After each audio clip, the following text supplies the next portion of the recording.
I asked you, do you believe that JJK gets carried by animation?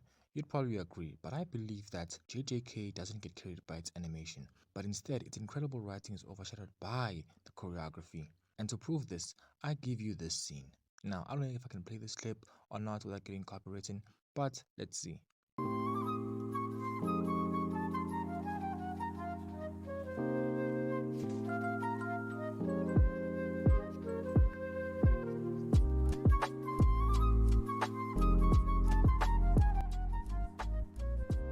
Oh yeah, I know. You don't want to actually be human. You want their position. Did I get that right? Even though I understand it, it's so foolish. Packs of humans, packs of curses. All of you get together and measure your worth against each other, driving all of you to grow weaker and stunted. You really should have just burnt everything down to a cinder without giving it a thought. Casting aside race, future, everything until you finally reached Satoru Gojo. That hunger to seize your ideals, that's what you were truly lacking. Maybe you're right. Even so, you managed to entertain me a bit. I fought humans, sorcerers, and cursed spirits 1,000 years ago, and you were still one of the better ones I fought. Stand proud. You are strong.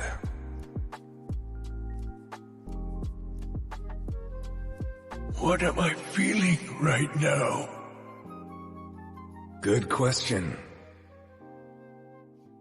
I wouldn't know the answer to that. Now, first up, before we even analyze the dialogue, the scene itself is incredible because it subverts people's expectations. Because here we are expecting a key clash or a spectacular struggle like so many other shows, but instead, the scene changes to this. And whenever people's expectations are subverted properly, it delivers excitement and entertaining plot twists that just leave the audience in shock. Now, let's go for the dialogue. First up, we'll skip the Joey and friends scene because at the end of the day, JJK is not an anime, and I will always criticize anime for wasting time on stupid dialogue instead of just, focusing on building each individual character.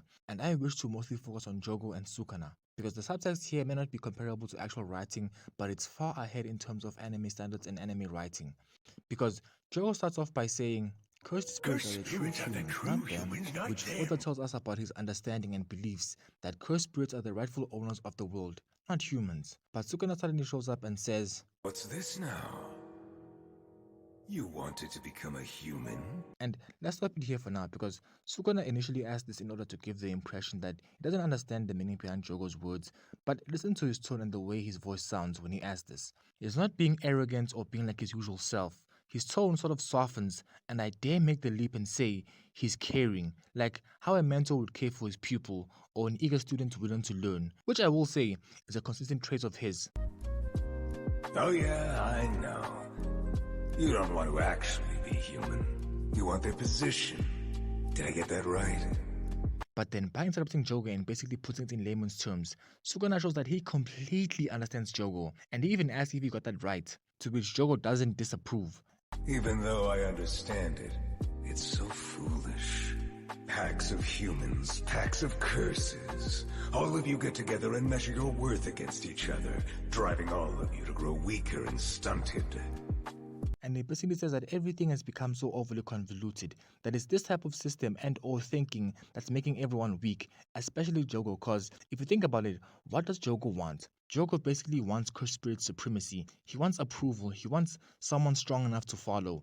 But Sukuna hates this type of mindset the most because this to him is weakness. To him, Jogo wasn't weak because he lost to him in a physical fight. No, to him Jogo was weak because he wanted someone else to complete his dream for him.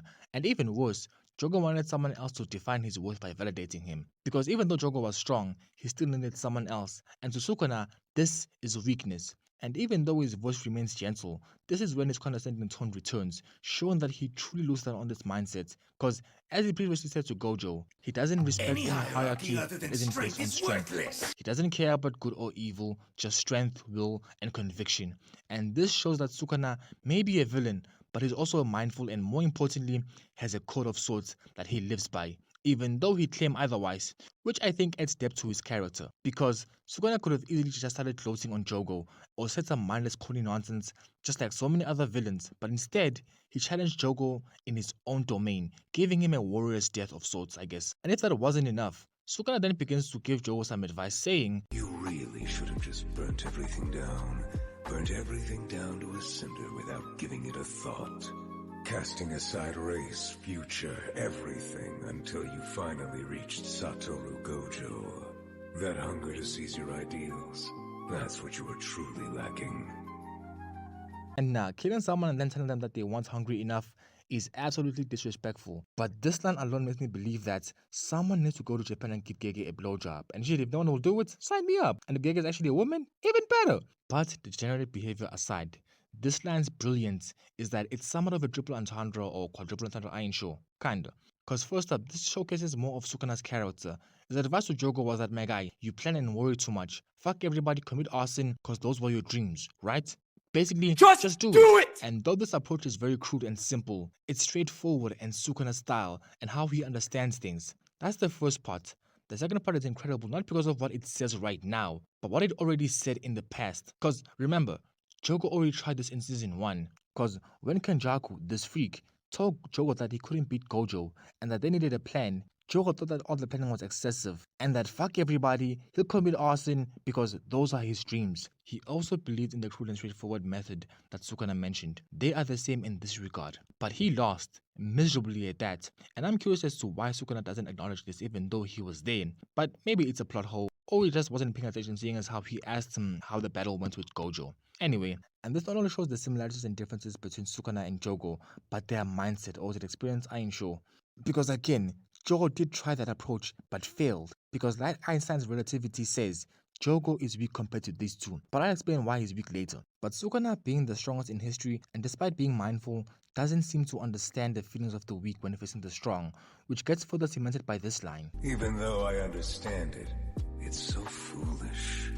But then the third part is that this also gets answered in the future when this nigga asks Sukuna if he was born the strongest or if he struggled to be the strongest, asking that wasn't he also once weak as well, and if so, why doesn't he have any care for weak people?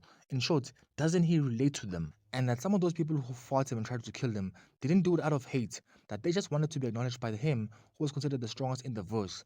They wanted a way to validate their strength and struggle. And basically alludes that Sukuna could have at least been compassionate towards their struggle. But then Sukuna assures him, or hell, I can't tell, that, oh, I know that, but understand that the only reason that they love me is because I am strong. Not because I'm compassionate or understanding, but because I am strong. And I simply respond to that love in kind. And although this is pretty clear cut, but the first time I heard it, I just didn't understand it. Is Sukuna actually crazy? How do you respond to someone's love by killing them? But then I read Vagabond and I understood. Now, let me explain. In the world of Vagabond, way back when, in the world of Sumarai, Musashi, this young prodigal, goes on this long journey to showcase his innovative two-sword style technique. So he goes from dojo to dojo, challenging the best students there and beating them until one dojo says, you know what, this guy Musashi has to go, bruv.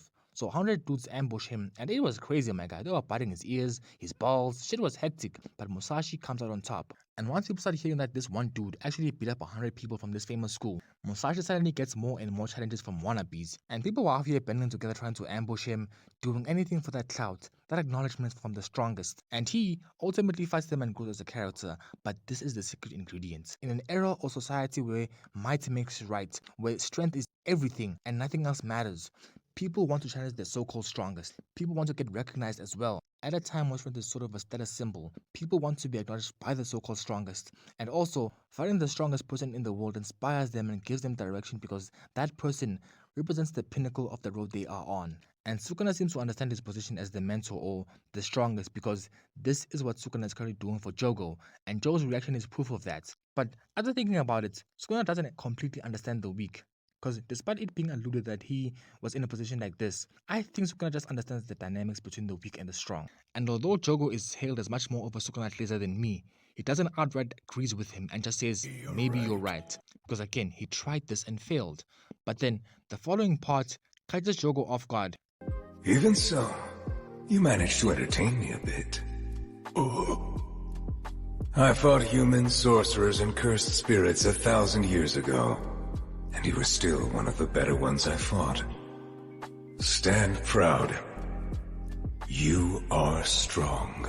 And this means so much to Jogo, so much so that this cursed spirit, this monster even, starts crying, ironically showing his human side. But then, what does this scene hit so much? Now, there are other reasons, but the one I want to speak about is what Sukuna represents. Because Sukuna is the apex predator in the JJK verse, and he represents pure, raw, unapologetic strength. He's the one Jogo has to look up to. And for the first time, Jogo himself, his existence, is acknowledged by the strongest existence, and it's real. Because Sukuna doesn't have to lie, doesn't need to flatter anyone, he just respects strength, something Jogo also respects, and it's that acknowledgement that hits Jogo in the chest. Because think of it in a different way. Imagine LeBron or Jordan, Messi or Ronaldo, Serena or Simone, maybe even Mohammed. Imagine one of these figures then meeting that one amateur starting up and acknowledges them. How would they feel? And something you should think about now is that not only did Jogo fail to land a single hit on Sukuna, but Sukuna was toying with him the entire fight.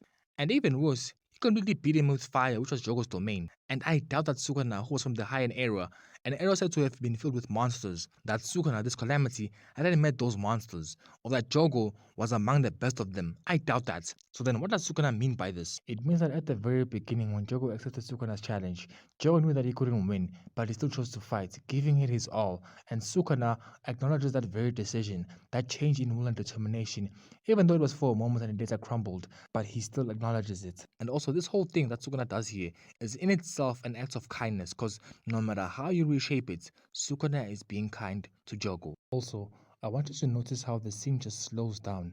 The music and tone of the characters just change and the atmosphere becomes more relaxed. And ironically enough though, this conversation between two monsters is one of humility and acknowledgement.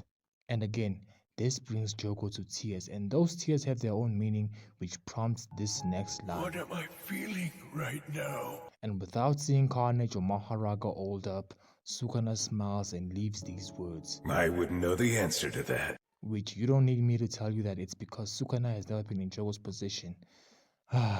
Before I forget, despite being a very strong special grade, why was Jogo so weak? Well, because he lacked conviction. Think about what being the strongest in the verse means in JJK. Like, when Tojo was around, he believed in himself. Even when he fought Gojo, he didn't even hesitate, even when things were grim. And similarly, Gojo and Sukuna believe in themselves completely, though in a different way, but they have that absolute ego. Jogo had the strength, the purpose, but not the conviction, because he was afraid of Gojo.